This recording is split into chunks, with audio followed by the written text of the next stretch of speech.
എല്ലാ പ്രേക്ഷകർക്കും ഇലക്ഷൻ തിയേറ്ററിന്റെ എപ്പിസോഡിലേക്ക് സ്വാഗതം. ഈ എപ്പിസോഡിൽ നാം വിശകലനം ചെയ്യുന്നത് 3 മണ്ഡലങ്ങളാണ്: എറണാകുളം, ആലപ്പുഴ, കോയമ്പത്തൂർ. ഈ 3 മണ്ഡലങ്ങൾക്കും ചില പ്രത്യേകതകളുണ്ട്. അതിൽ ആദ്യം നാം പോകുന്നത് എറണാകുളം മണ്ഡലത്തിലേക്കാണ്. എറണാകുളം മണ്ഡലത്തിൽ വളരെ ശക്തരായ 2 സ്ഥാനാർത്ഥികളാണ്, 3 സ്ഥാനാർത്ഥികളാണ് 3 മുന്നണികൾക്കുമുള്ളത്. ഹൈബി ഈഡൻ, പി രാജീവ്, അൽഫോൺസ് കണ്ണന്താനം. ഇക്കുറി തെരഞ്ഞെടുപ്പിൽ എറണാകുളം മണ്ഡലത്തിൽ വന്ന LDF UDF സ്ഥാനാർത്ഥികൾ ഏറെ കരുത്തരാണ്. അതിലൊന്ന് ഹൈബി ഈഡനാണ്. ഹൈബി ഈഡനെ സംബന്ധിച്ച് അദ്ദേഹത്തിൻ്റെ പിതാവ് ജോർജ് ഈഡൻ, അദ്ദേഹം അവിടെ എറണാകുളം മണ്ഡലത്തിലെ ഒരു മുൻ MLA ആയിരുന്നു. പിന്നീട് MP ആയി. അദ്ദേഹം മരിച്ചുപോയി. അതിനുശേഷമാണ് അതേ മണ്ഡലത്തിൽ ഹൈബി ഈഡൻ സ്ഥാനാർത്ഥിയായി എത്തുന്നത്. അതേസമയം തന്നെ LDF സ്ഥാനാർത്ഥി പി രാജീവ് ഇന്ത്യ മുഴുവൻ അറിയപ്പെടുന്ന ഒരു MP ആയിരുന്നു. രാജ്യസഭാംഗം എന്ന നിലയിൽ വളരെ മികച്ച പ്രകടനം കാഴ്ചവെച്ചിട്ടുള്ള പി രാജീവ് പരമ്പരാഗത മണ്ഡലമായ UDF കോട്ടയായി അറിയപ്പെടുന്ന എറണാകുളത്തിന് കുലുക്കമുണ്ടാകുമോ?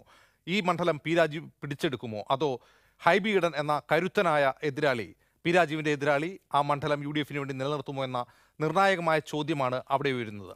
നമുക്ക് ആദ്യം നോക്കേണ്ടത് 2014 കഴിഞ്ഞ ലോക്സഭാ തെരഞ്ഞെടുപ്പിൽ ആ മണ്ഡലത്തിൽ നടന്ന തെരഞ്ഞെടുപ്പിൻ്റെ സ്റ്റാറ്റിസ്റ്റിക്സ് ഡാറ്റയാണ്. 2014 ലോക്സഭയിൽ വോട്ടിംഗ് ശതമാനം 73.58 ആയിരുന്നു. ശരാശരി മികച്ച ഒരു വോട്ടിംഗ് ശതമാനമാണ് 73.58. ഇനി ഓരോ മുന്നണികൾ നേടിയ വോട്ടുകൾ നോക്കുമ്പോൾ UDFന് 3,53,841 വോട്ടും 41.58% വോട്ടും അവർ നേടുകയുണ്ടായി. LDF ആകട്ടെ 2,66,794 വോട്ടാണ് നേടിയത്. അവരുടെ വോട്ടിംഗ് ശതമാനം 31.35% മാത്രമായിരുന്നു. അതായത് വലിയ വ്യത്യാസത്തിലാണ്, വലിയ ഭൂരിപക്ഷത്തിലാണ് UDFൻ്റെ വിജയമെന്ന് കാണാം. NDAയ്ക്കാകട്ടെ 99,003 വോട്ടുകളാണ് ലഭിച്ചത്. 11.63% വോട്ട്. ശരാശരി ഓരോ ലോക്സഭാ മണ്ഡലങ്ങളിലും BJP നേടുന്ന വോട്ടുകളാണ് NDA നേടിയിട്ടുള്ളത്. UDFൻ്റെ ഭൂരിപക്ഷം വളരെ മികച്ചതാണ്. 87,047 വോട്ടിൻ്റെ ഭൂരിപക്ഷത്തിനാണ് എറണാകുളത്ത് കഴിഞ്ഞ തവണ KV തോമസ് ജയിച്ചത്. അതായത് UDFൻ്റെ ഒരു പരമ്പരാഗത മണ്ഡലമാണത്. അവർ മികച്ച ഭൂരിപക്ഷത്തിൽ ജയിക്കുന്ന ഒരു മണ്ഡലമാണ്. പക്ഷേ ഇക്കുറി പി രാജീവ് LDF സ്ഥാനാർത്ഥിയായി വരുന്നതോടെയാണ് അവിടെ ചിത്രം മാറുന്നത്. നമുക്ക് ഏതായാലും 2016 നിയമസഭാ തെരഞ്ഞെടുപ്പിൽ എറണാകുളം ലോക്സഭാ മണ്ഡലത്തിന് കീഴിൽ വരുന്ന നിയമസഭാ മണ്ഡലങ്ങളിൽ വ്യത്യസ്ത മുന്നണികൾ നടത്തിയിട്ടുള്ള പ്രകടനം കൂടി പരിശോധിക്കേണ്ടതുണ്ട്.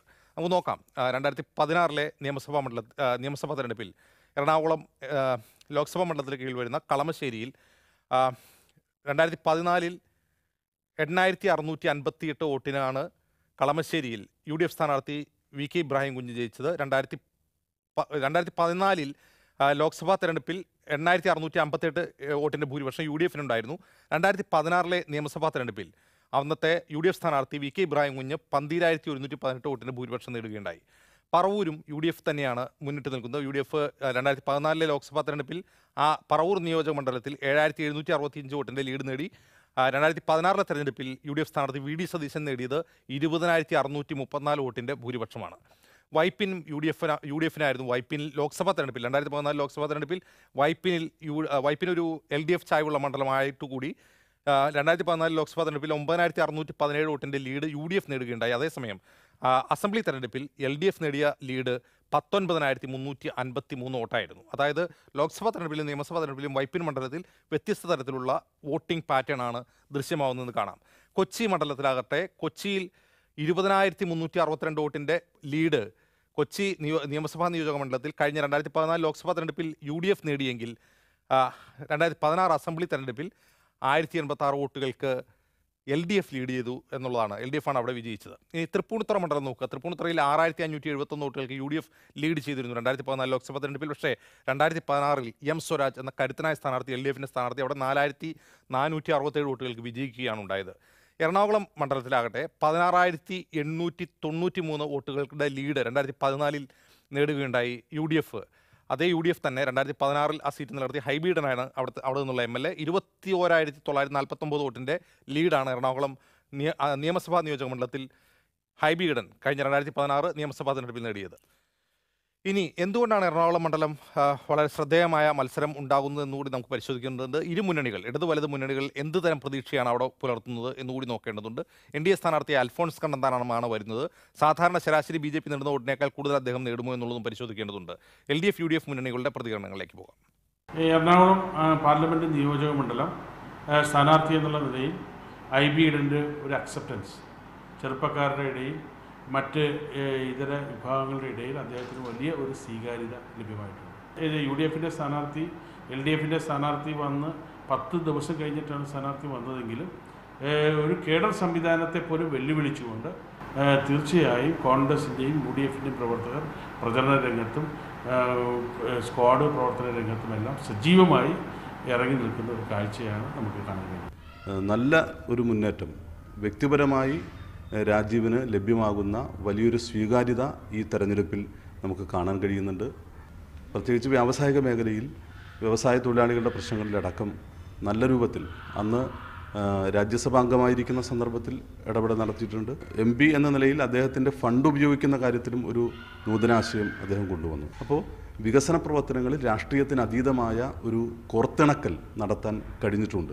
ഈ ഘട്ടത്തിൽ ഇപ്പോൾ അവിടെയുള്ള പ്രചാരണങ്ങളിലുള്ള മേൽക്കൈ, അതുപോലെ ഇരു മുന്നണികളും തമ്മിലുള്ള നേർക്കുനേർ പോരാട്ടം, ഇപ്പോഴത്തെ സാഹചര്യം എന്താണ് എന്ന് വിലയിരുത്തുകയാണ് മാധ്യമപ്രവർത്തകൻ PP കബീർ.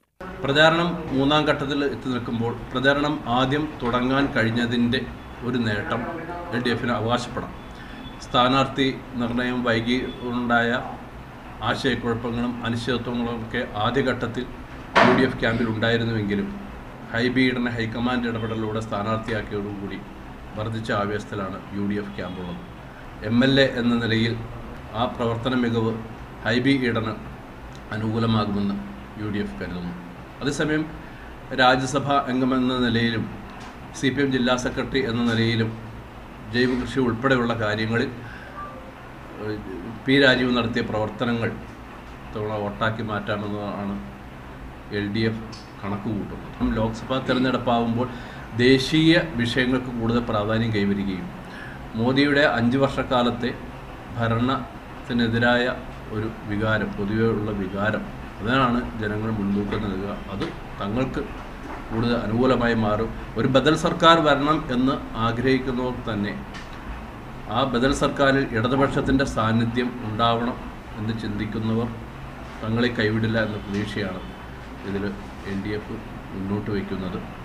മണ്ഡലത്തിൽ ഓരോ വർഷവും NDAയുടെ വോട്ട് വിഹിതത്തിൽ ഉണ്ടാകുന്ന ഒരു വർധനവ്, അത് കുറച്ചുകൂടി വർദ്ധിപ്പിക്കാൻ കഴിയുമെന്ന ഒരു പ്രതീക്ഷയാണ് NDAയ്ക്കുള്ളത്. അതുമാത്രമേ അവർ ലക്ഷ്യമാക്കുന്നുള്ളൂ.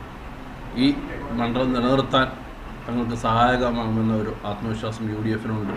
അതേസമയം നല്ലൊരു സ്ഥാനാർത്ഥിയെ രംഗത്തിലൂടെ മണ്ഡലം തിരിച്ചു പിടിക്കാനാകുമെന്ന ആത്മവിശ്വാസം LDFനുണ്ട്. വോട്ട് വിഹിതം വർദ്ധിപ്പിക്കാമെന്ന പ്രതീക്ഷ NDAയ്ക്കുമുണ്ട്. എറണാകുളം മണ്ഡലത്തിൽ ആർക്കനുകൂലമായിട്ടാണ് ഇപ്പോൾ ട്രെൻഡ്? ആർക്കനുകൂലമായിട്ടാണ് ഈ അടിയൊഴുക്കുകളുള്ളത്? അവിടെ UDF വിജയം ആവർത്തിക്കുമോ അതോ LDF ആ മണ്ഡലം പിടിച്ചെടുക്കുമോ? ഞങ്ങളുടെ പ്രതിനിധി ആസിഫ് മുഹമ്മദ് ഉണ്ട്. ആസിഫ്, എറണാകുളത്ത് കാറ്റ് എങ്ങോട്ടാണ് വീശുന്നത്? അജിംസ്, നല്ല ഒരു സ്ഥാനാർത്ഥിയെ ലഭിച്ച ഒരു വർഷമാണ് ഈ തെരഞ്ഞെടുപ്പ് എന്ന് നമുക്ക് ഉറപ്പിച്ച് പറയാം. P രാജീവ് എറണാകുളം സ്ഥാനാർത്ഥിയായി എത്തിയതോടെ UDFൻ്റെ കോട്ട എന്ന് വിശേഷിപ്പിക്കപ്പെടാവുന്ന എറണാകുളത്ത് നടക്കുന്നത് വലിയ ഒരു പോരാട്ടം തന്നെയാണ് നമുക്ക് ഉറപ്പിച്ച് പറയാൻ കഴിയും. തീരദേശ മേഖലകൾ കേന്ദ്രീകരിച്ചും അതുപോലെ തന്നെ നഗരത്തിൻ്റെ ചില മേഖലകൾ കേന്ദ്രീകരിച്ചും P രാജീവ് നടത്തിയ കുറേ പ്രവർത്തനങ്ങളുണ്ട്. അത് ഈ തെരഞ്ഞെടുപ്പിൽ വോട്ടായി പ്രതിഫലിക്കുമെന്ന ഒരു ആത്മവിശ്വാസമാണ് CPMൻ്റെ ക്യാമ്പിലുള്ളത്. ഹൈബി ഈഡനെ സംബന്ധിച്ച് നോക്കുകയാണെങ്കിൽ യുവനേതാവ് എന്നുള്ള ഒരു നേട്ടം ഹൈബിക്ക് പിന്തുണയ്ക്കും. മാത്രമല്ല UDFൻ്റെ ഉറച്ച മണ്ഡലം എന്ന കാര്യം അവർ UDF പ്രത്യേകമായി എടുത്ത് കാണിക്കുന്നുണ്ട്. മറ്റൊരു പ്രധാനപ്പെട്ട സംഗതി, ലത്തീൻ കാത്തലിക് വിഭാഗത്തിന് വലിയ ഭൂരിപക്ഷമുള്ള ഒരു മണ്ഡലമാണ് എറണാകുളം ലോക്സഭാ മണ്ഡലം.